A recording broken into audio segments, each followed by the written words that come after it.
Hello, this is News Now, reaching you live from iBrandTV News Studios in Lagos. Coming up, Department of State Services files terrorism charges against two detained aides of Yoruba Nation agitator Sunday Adeyemo, also known as Sunday Igboho.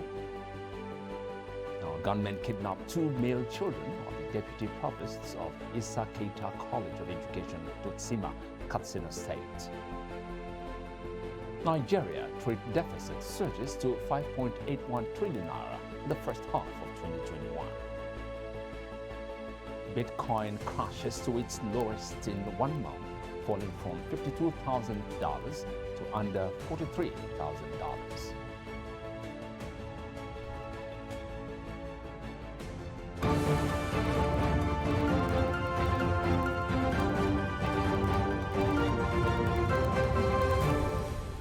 Thanks very much for joining us. And here are stories making headlines this hour. I'm Michael Nath. Now, President Muhammadu Buhari on Wednesday presided the first Federal Executive Council meeting that preceded the sacking of two ministers in his cabinet. The virtual FEC meeting held on Wednesday at the conference room of the First Lady's Office, State House, Abuja. Vice President Yemi Oshibajo, Secretary to the Government, the Federal Federation, Boss Mustafa, Chief of Staff to the President, Professor Ibrahim Gambari, were among those who attended the meeting. Now, President Muhammadu Buhari has again reiterated the commitment of his administration to safeguard the lives and property of all citizens, that is, irrespective of their socio-economic status in the society. The president made this position known at a routine meeting of the National Security Council. It was presided over by President Muhammadu Buhari on Tuesday at the presidential villa. The security chiefs updated the president on the latest security situations across the country, including the renewed onslaught against bandits in Zamfara and other northwestern and north-central parts of the country. The Department of State Services has filed terrorism charges against two detained aides of Yoruba Nation agitator Sunday Adeyemo, also known as Sunday Igboho. The charges were filed at the Federal High Court in Abuja after over 2 months since the secret police arrested and detained the two aides of the activists, and the DSS refused to grant them bail despite a court order. In the suit, the DSS, through its lawyer SM Bello, filed 5 terrorism charges against dated August 31, 2021, Noah Oyetunji and Amudat Babatunde, female. The DSS alleged that Oyetunji was in possession of firearms for terrorism-related activities, while Babatunde promoted terroristic acts through her Facebook accounts. In recent reaction, the detainee's lawyer, Pelume Olajegbensi, said the charges are baseless, vexatious, and shameful, and without limbs. The court has not fixed any date for the hearing. Meanwhile, the Oyo State High Court has again adjourned the case of 500 billion naira filed by Yoruba Nation agitator Sunday Adeyemo, popularly known as Sunday Igboho, against the federal government till the 17th of September. Justice Ladiro Akintola, who gave the judgment during a hearing between both parties, maintained that the interim stopping order denying the federal government from freezing the account of Yoruba Nation agitator still stands. Sunday Adeyemo was said to be seeking a 500 billion naira compensation from the federal government following his claim of infringement of human rights by the Department of State Security Services during their attack to his residence in Ibadan. Counsel to Igboho, Yomi Aliyu, said a motion by the council to the federal government to nullify the interim order was not feasible and cannot be accepted. Nugatory, the court will have been put in the position of helplessness. What the applicant is asking for, ruling will come if their preliminary objections succeed, and judgment comes if the preliminary objections are thrown out.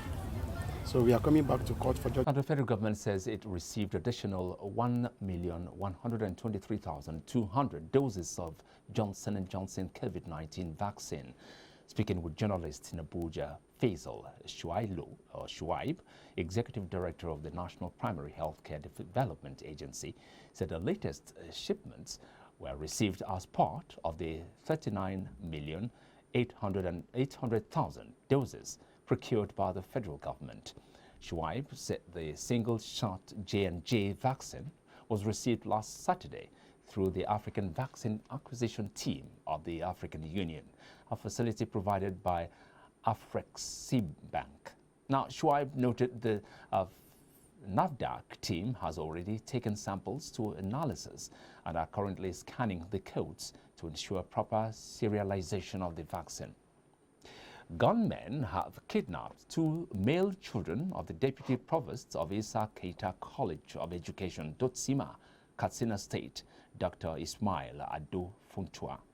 The gunmen, 4 in number, armed with sophisticated weapons, attacked the premises of the college at about 11:30 p.m. last night.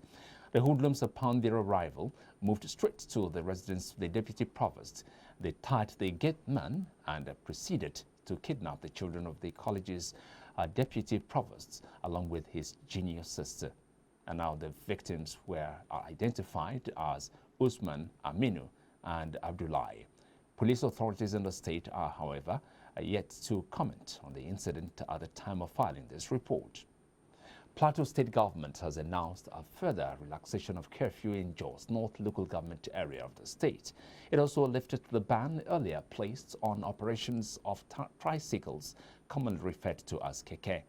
In a statement on Tuesday evening by Director of Press and Public Affairs to the Governor of Plateau State, Makud Macham, he said after a meeting of the State Security Council held on Monday, Governor Simon Lalong approved that beginning from Tuesday, 8th September 2021, the curfew in Jos North will be enforced as from 10 p.m. to 6 a.m.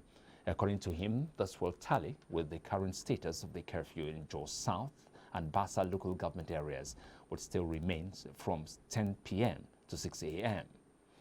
Ondo State Governor Arakunmi Olawa Rotimi Akeredolu says his administration believes in any program that will provide social welfare packages for the benefit of the people in the state.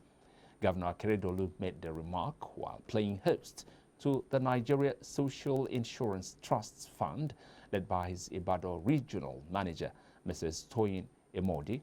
Now, the Nigeria Social Insurance Trust Fund team paid the governor a courtesy visit to share their vision with government to provide social security protection and safety nets for all Nigerians.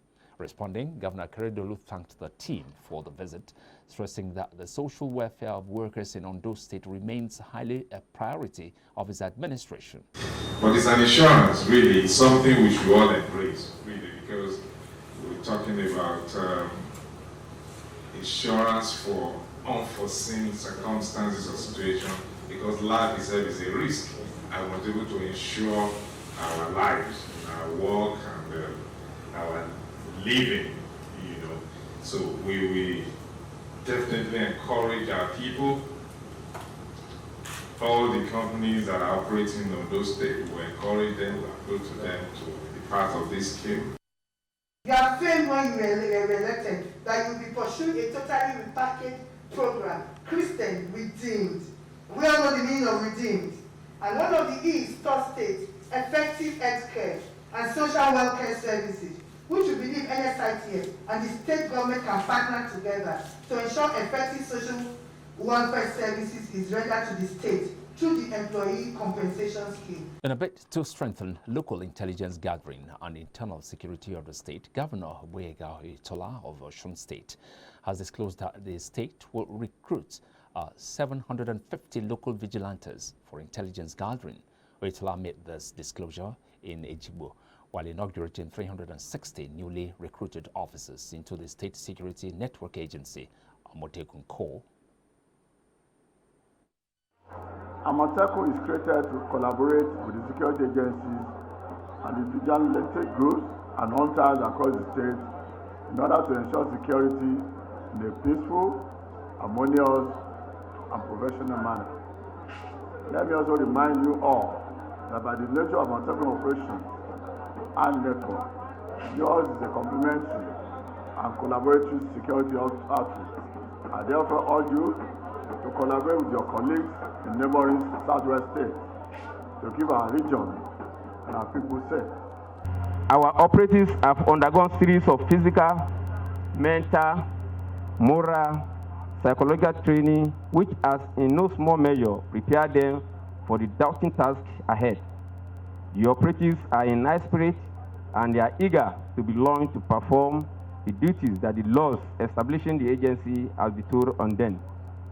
I wish to personally appeal to our government officials at all levels, federal constituencies, senatorial districts, local government, including members of the community and other security agencies, press family to kindly collaborate and cooperate with our operatives in order to ensure seamless operation.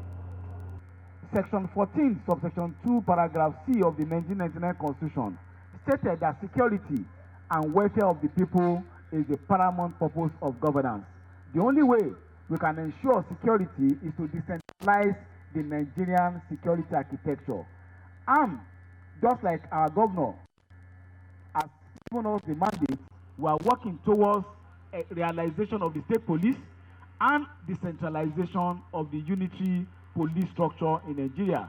To Imo State now, where the people earlier today woke up to seeing that most filling stations in Owerri have not opened for business as usual. According to findings, the very few that managed to open sold petrol at 250 naira per litre. This hike in price of fuel in the state did not go down well with the National Association of Nigerian Students, who gave the Independent Petroleum Marketers Association in the state 24 hours to reverse to the 165 naira approved pump price by the federal government.